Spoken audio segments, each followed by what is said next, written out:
झा प्रणाम करै छी सब मिथिलावासी के। आइ हम एकटा मोहक के गीत गाबि रहल छी। उम्मीद करै छी सब गोटे पसंद करब। और ई गीत के रचनाकार एम झा जी छथि। उम्मीद करै छी सब गोटे के पसंद एबे करत। नीक लागत तऽ जहिना अहाँ सब अपन काज करै छी तहिना कऽ देबै।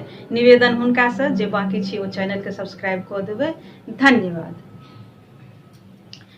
नहीं घुमाओ दुल्हा किछु बताओ यौ दुल्हा। नहीं घुमाओ दुल्हा किछु बताओ यौ दुल्हा। अपन बहिन हमरा भैया संग लगाओ यौ दुल्हा। अपन बहिन हमरा भैया संग लगाओ यौ दुल्हा।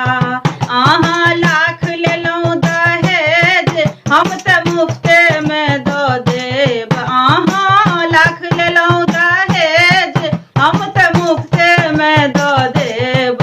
केवल बरियाती के खर्चा उठाओ यौ दुल्हा।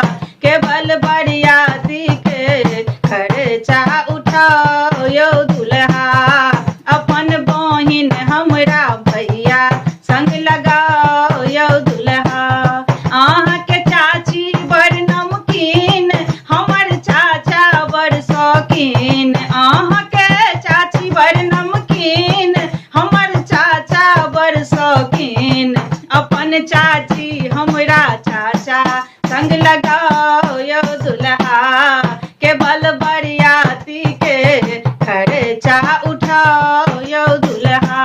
अहाँ के मम्मी छथि पसीन मोटरसाइकिल देब कीन। अहाँ के मम्मी छथि पसीन मोटरसाइकिल देब कीन।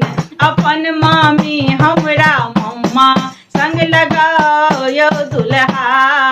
केवल बरियाती के खर्चा उठाओ यौ दुल्हा। केवल बरियाती के खर्चा उठाओ यौ दुल्हा।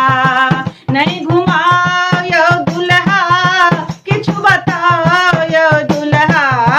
नहीं घुमाओ यौ दुल्हा किछु बताओ यौ दुल्हा। अपन बहिन हमरा भैया संग लगाओ यौ दुल्हा। अपन